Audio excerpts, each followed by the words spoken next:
ಯಾಕೆ ಹೇಳ್ತಿದ್ದೀರಾ ಅಂತ ಗೊತ್ತಿಲ್ಲ ನನಗೆ. ನೋಡಿ ಅಂತಂದ್ರೆ ಕರ್ನಾಟಕ ಬಿಜೆಪಿ ಅಂತ ನನಗೆ ಅನಿಸ್ತಾ ಇದೆ.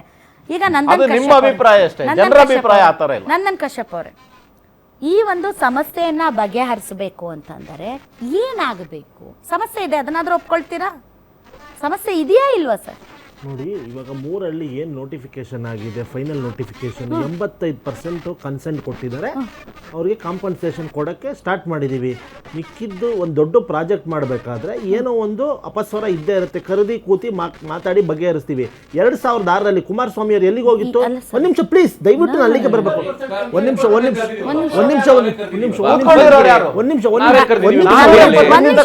ಕಶ್ಯಪ್ ಅವರೇ, ಪ್ರೈಮರಿ ಕ್ವಶನ್ ಅದು.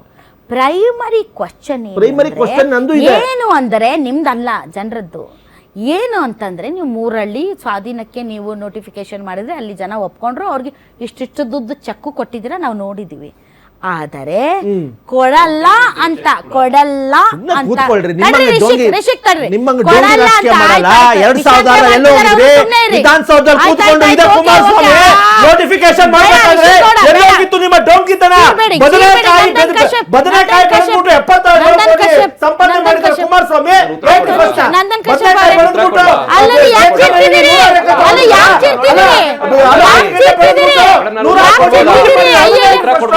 ಯಾಕೆ ಯಾಕೆ ಏನಾಯ್ತು? ಯಾರೇನು ಮಾತಾಡಿಲ್ಲ, ಸುಮ್ಮನೆ ಚಿರ್ತಿದ್ದೀರಿ.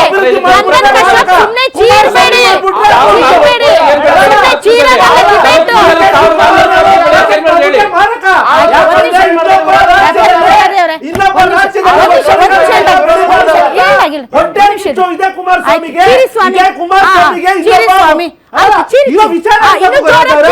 ಇನ್ನು ಜೋರಾಗಿ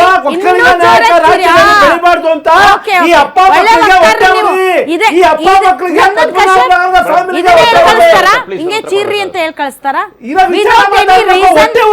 ವಿದೌಟ್ ಎನಿ ರೀಸನ್ ಸುಮ್ಮನೆ ಚೀರ್ತಾ ಇರ್ರಿ ಅಂತ ಹೇಳ್ಕೊಡಿಸ್ತಾರ? ಅಲ್ಲ,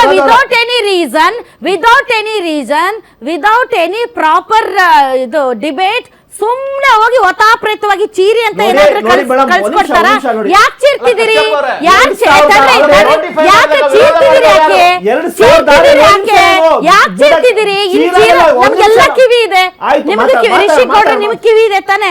ನಿಮ್ಗೂ ಇದೆ ತಾನೆ? ನನ್ಗೂ ಕಿವಿ ಇದೆ.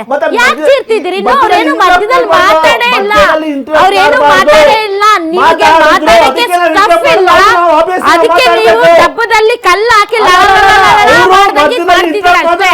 ಮಧ್ಯದಲ್ಲಿ ಮಾಡಿಲ್ಲ. ನಿಮ್ಮ ಹತ್ರ ವಿಷಯ ಇಲ್ಲ. ನನ್ನ ಪ್ರಾಥಮಿಕ ಪ್ರಶ್ನೆ ಈಗ ಏನು ಹೋರಾಟ ಮಾಡ್ತಾ ಇದ್ದಾರೆ ರೈತರು, ಇಷ್ಟು ದೊಡ್ಡ ಪ್ರಮಾಣದಲ್ಲಿ ಹೋರಾಟಕ್ಕೆ ಬೆಂಬಲನೂ ವ್ಯಕ್ತವಾಗಿದೆ. 470 ದಿನಗಳಿಂದ ಕೂತಿದ್ದಾರೆ. ಈ 470 ದಿನಗಳಲ್ಲಿ ಒಂದಿನನೂ ಹೋಗಿ ಅವ್ರನ್ನ ಮಾತಾಡಿಸಿಲ್ಲ, ಪ್ರತಿಭಟನಾ ಸ್ಥಳಕ್ಕೂ ಹೋಗಿಲ್ಲ. ಈಗ ಹೇಳ್ತೀರಾ ನಾವು ಮಾತಾಡಿಸ್ತೀವಿ ಬಿಡಿ, ಇದು ಉಡಾಫೆ. ಇದನ್ನ ಉಡಾಫೆ ಅಂತಾರೆ ಹೊರತು ಇದು ನಿಜಕ್ಕೂ ಕೂಡ ಸರಿಯಾದ ಉತ್ತರ ಅಲ್ಲ. ನೀವು ಇಷ್ಟು ದಿನದ ಒಳಗೆ ಹೋಗಿ ಮಾತಾಡಿಸಿ ಕನ್ವಿನ್ಸ್ ಮಾಡಿ ಏನೋ ಒಂದು ಮಾಡಬೇಕಾಗಿತ್ತು. ಅದ್ಯಾವುದೂ ಮಾಡದೆ ಹೋಗಿ ಮಾತಾಡಿಸ್ತೀವಿ ಬಿಡ್ರೆ, ಕುಮಾರಸ್ವಾಮಿ ಮಾಡಿದ್ದೇನೋ ಹೋಗಿ ಮಧ್ಯ ಮಾತಾಡಬಾರ್ದು. ತಡ್ರಿ, ಒಂದ್ ನಿಮಿಷ ತಡ್ರಿ, ಬಿಡ್ರಿ. ಬಾಲಕೃಷ್ಣ ಅವ್ರದ್ದು ಬಿಟ್ಟಾಕಿ ಮಾತಾಡಿಸ್ತೇನೆ ಅವ್ರನ್ನ ಏನು ಅಂತ ಕೇಳ್ದೇನೆ. ಕುಮಾರಸ್ವಾಮಿ ಅವ್ರು ಅಂತ ಕುಮಾರಸ್ವಾಮಿ ಅವ್ರ ಬಾಲ ಇಟ್ಕೊಂಡು ಜೊತಾಡ್ತಿದ್ದೀರಲ್ಲ ನೀವು. ಮಾಡೋ ಕೆಲಸ ಮಾಡೋದು ಬಿಟ್ಬಿಟ್ಟು ಮಾಡೋದು ಮಾಡ್ರಿ, ಅಲ್ಲಿ ಮಾತಾಡ್ಸ್ರಿ ಅಂದ್ರೆ ಕುಮಾರಸ್ವಾಮಿ. ಪ್ರಶ್ನೆ ಉತ್ತರ ಕೊಡ್ತೀವಿ. 3 ಹಳ್ಳಿ ಫೈನಲ್ ನೋಟಿಫಿಕೇಶನ್ ಆಗಿದೆ, ಮಿಕ್ಕಿದ ಹಳ್ಳಿ ಪ್ರಿಲಿಮಿನರಿ ನೋಟಿಫಿಕೇಶನ್ ಇದೆ. ಫೈನಲ್ ನೋಟಿಫಿಕೇಶನ್ ಮುಂಚೆ ಅವ್ರನ್ನು ಕರೆದಿ ಮಾತಾಡಿಸಿ ಅವ್ರದ ಹಾಲನ್ನು ಅವ್ರದ ಸಮಸ್ಯೆಗಳನ್ನ ಒಂದ್ ನಿಮಿಷ ನೀವು ಮಧ್ಯೆ ಮಾತಾಡ್ಬೇಡ್ರಿ, ಒಂದ್ ನಿಮಿಷ ಸಮಸ್ಯೆಗಳನ್ನ ಕೇಳಿ ಬಗೆಹರಿಸಿ ನಾವು ಮುಂದಿನ ದಿನಗಳಲ್ಲಿ ಅವ್ರಿಗೇನು ಸಮಂಜಸವಾದ ಕಾಂಪನ್ಸೇಷನ್ ಏನ್ ಕೊಡಬೇಕು ಏನ್ ಬಿಡಬೇಕು ಅಂತ ಮುಖ್ಯಮಂತ್ರಿಗಳು ಎಲ್ಲ ಬಿಟ್ಟು ಹಿಂಗೆ ಕೂತಿರ್ಬೇಕು. ನೋಡಿ ಮೇಡಮ್, 3 ನೋಟಿಫಿಕೇಶನ್ ಪ್ರಶ್ನೆ ಸರ್, ಇನ್ನು ಕುತ್ಕೊಂಡೇ ಇರ್ಬೇಕು ಅವರು. 3 ಕೆಲಸ ಮುಗ್ದಿದೆ, ಮುಂದಿನ ಹಳ್ಳಿಗೆ ಹೋಗ್ಬೇಕು. ಮುಂದಿನ ಹಳ್ಳಿಗೆ ಹೋಗ್ತೀವಿ, ಅಲ್ಲಿ ರೈತರ ಸಮಸ್ಯೆ ಕೇಳ್ತೀವಿ. ನೀವು ಹಿಂಗೆ ಸಾಯ್ತಿರ್ರಿ, ಅವ್ರು ಇನ್ನು ಮುಗಿಸ್ಕೊಂಡ್ ಬರ್ತಾರಂತ. 3 ಹಳ್ಳಿ ಮುಗ್ದಿದೆ, 3 ಹಳ್ಳಿ ಮುಗ್ದಿದೆ, 3 ಹಳ್ಳಿ ಆದ್ಮೇಲೆ ಮುಂದಕ್ಕೆ ಹೋಗ್ತೀವಿ. ಇನ್ನೊಂದು 470 ದಿನ ಆಯ್ತು, ಇನ್ನೊಂದ್ 1000 ದಿನ ಸಾಯಿರಿ ನೀವು ರೈತರು. ಪಂಚವಾರ್ಷಿಕ ಯೋಜನೆ ಇರ್ಬೇಕನ್ಸುತ್ತೆ. ಇರು ಮರೆಯ ಒಂದ್ ನಿಮಿಷ ಇರಿ. ರೈತರು ನೀವೇನ್ ಬಿಡದಿಯಲ್ಲಿ ಹೋರಾಟ ಮಾಡ್ತಾ ಇದ್ದೀರಲ್ಲ, ನೀವು ಸಾಯಿರಿ, ನೀವು ಬದುಕೋ ಅರ್ಹತೆ ಇಲ್ಲ. ಯಾಕೆ ಅಂತಂದ್ರೆ ಇನ್ನೂ ಬಹಳ ದಿನ ಇದೆ ಅಂತೆ, ಅವ್ರು ಬರ್ತಾರಂತೆ, ಮಾತಾಡಿಸ್ತಾರಂತೆ. ಅಲ್ಲಿಯವರೆಗೆ ಸಾಧ್ಯ ಆದ್ರೆ ಅಲ್ಲೇ ಧರಣಿಯಲ್ಲಿ ಕುತ್ಕೊಳ್ಳಿ, ನಿಮ್ಗೆ ಸಾಧ್ಯ ಆಗಿಲ್ವಾ ಅಲ್ಲೇ ಸತ್ತೋಗಿ. ನಿಮ್ನ ದಯವಿಟ್ಟು ಆ ಮಾತು ಪದ ಹೇಳ್ಬೇಡಿ. ನಮ್ಮ ಸರ್ಕಾರದಲ್ಲಿ ಆ ಆಸ್ಪದಗಳನ್ನ ಕೊಡೋದಿಲ್ಲ. ಮೋದಿ ತರ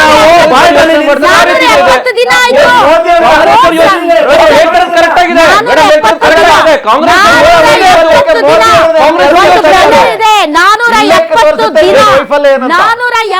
ದಿನ 1 ವರ್ಷ ರಾಜಕೀಯವಾಗಿ ಎತ್ಕಟ್ಟಿ ಕೆಲಸ ಮಾಡ್ತೀರಾ.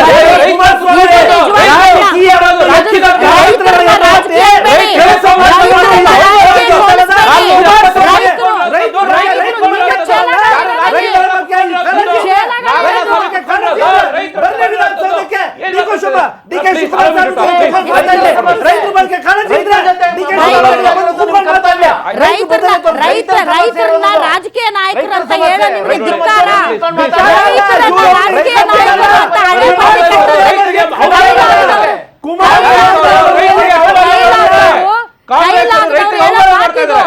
ಕೈಲಾಗದವ್ರು ಹೇಳೋ ಮಾತಿದು. ರೈತರನ್ನ ರಾಜಕೀಯಕ್ಕೆ ಹೋಲಿಸಿ ಮಾತಾಡೋದು ಅದು ಒಳ್ಳೆಯ ಲಕ್ಷಣ ಅಲ್ಲ, ಅದು ಕೈಲಾಗದತನ. ಯಾರ್ಯಾರು ರೈತರನ್ನ ಎದುರಾಕೊಂಡ್ರೆ ಯಾರು ಉದ್ಧಾರ ಆಗಿಲ್ಲ, ಎಲ್ಲರೂ ಮಣ್ಣಾಗಿ ಹೋಗಿದ್ದಾರೆ.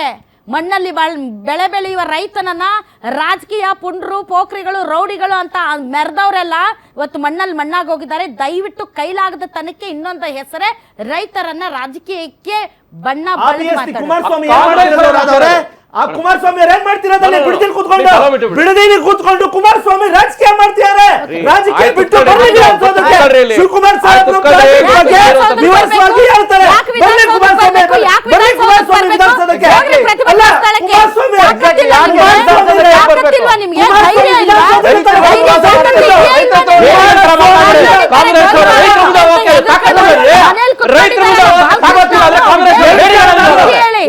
ಕಾಂಗ್ರೆಸ್ ಹಾಗಾದ್ರೆ ಒಂದ್ ನಿಮಿಷ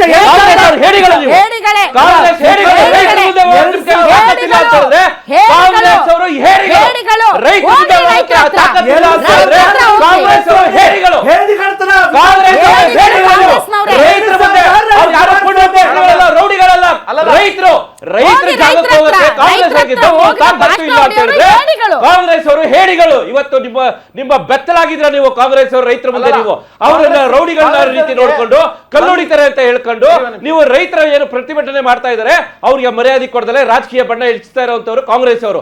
ನಾವು ಇವತ್ತು ಕೆಳಕ್ ಬಯಸ್ತಾ ಇರುವಂತದ್ದು 480 ದಿವಸದಿಂದ ಅಲ್ಲಿ ಯಾವೆಲ್ಲ ರೈತರು ಕುತ್ಕೊಂಡಿದ್ರೆ ಅವ್ರು ಯಾರು ರಾಜಕೀಯ ಪುಡಾರಿಗಳಲ್ಲ, ಅವರೆಲ್ಲ ರೈತರು. ಅವ್ರು ಕುತ್ಕೊಂಡಿರುವಂತದ್ದು ನಾವು ಜಮೀನ್ ಕೊಡಕ್ ರೆಡಿ ಇಲ್ಲ. ಯಾವುದೇ ನೀವು 5 ಕೋಟಿ ಅಲ್ಲ ಸ್ವಾಮಿ, 50 ಕೋಟಿ ಕೊಟ್ಟು ನಮ್ಗೆ ದುಡ್ಡು ಬೇಡ ಅಂತ ಹೇಳ್ತಾ ಇರುವಂತದ್ದು ರೈತರು. ತಾವು ದಯಮಾಡಿ ಇವತ್ತು ಏನು ತಾರ್ತಿಕ ಅಂತ ಕೊಡಬೇಕಾಗಿದೆ. ಸನ್ಮಾನ್ಯ ಡಿ ಕೆ ಶಿವಕುಮಾರ್ ಅವರು ಮಾಗಡಿ ರೋಡಲ್ಲೇ ಇದ್ದಾರೆ, ಆ ರೋಡ್ ಉದ್ಘಾಟನೆ ಮಾಡಕ್ಕೆ ಹೋಗಕ್ಕೆ ಅಂತ ಅಂದ್ಬಿಟ್ಟು. ನಿಮ್ಮ ಶಾಸಕರು ಸ್ಥಳೀಯವಾಗಿ ಅಲ್ಲೇ ಇದ್ದಾರೆ, ನಿಮ್ಮ ಏನದು DC ಅವರು ಕೂಡ ಅಲ್ಲೇ ಇದ್ದಾರೆ. ಇವತ್ತು ದಯಮಾಡಿ ತಾವು ತಮ್ಮ ಮಾಧ್ಯಮದ ಮುಖಾಂತರ ಕೇಳ್ಕೊಳ್ಳುವಂಥದ್ದು ಇವತ್ತು ಒಂದು ತಾರ್ತಿಕ ಅಂತ ಕೊಡಿ. ಬಂದುಬಿಟ್ಟು ತಾವೇನು ಇಷ್ಟೆಲ್ಲ ಹೇಳ್ತಾ ಇದ್ರಲ್ವಾ, ಇದೇ ಕೆಲಸನೇ ತಮ್ಮ ಪ್ರತಿನಿಧಿಗಳನ್ನಾದ್ರೂ ಆಗಲಿ ಅಥವಾ ಸರ್ಕಾರದ ಪ್ರತಿನಿಧಿಗಳನ್ನಾದ್ರೂ ಆಗಲಿ ಬೈರಮಂಗಲಕ್ಕೆ ಕರೆಸಿ ಚರ್ಚೆ ಕುತ್ಕೊಳ್ಳೋಣ. ಆಯ್ತು, ನಾನು ವಾಪಸ್ ಬಂದು ನಿಮಗೆ ಟೈಮ್ ಕೊಡ್ತೀನಿ. ಈಗ ರೈತರು ಹೋರಾಟ ಮಾಡ್ತಾ ಇದ್ದಾರೆ. ರೈತರ ಹೋರಾಟಕ್ಕೆ ಬೇರೆ ಬೇರೆ ಸಂಘಟನೆಗಳು ಕೂಡ ಸಾಥ್ ಕೊಡ್ತಾ ಇವೆ.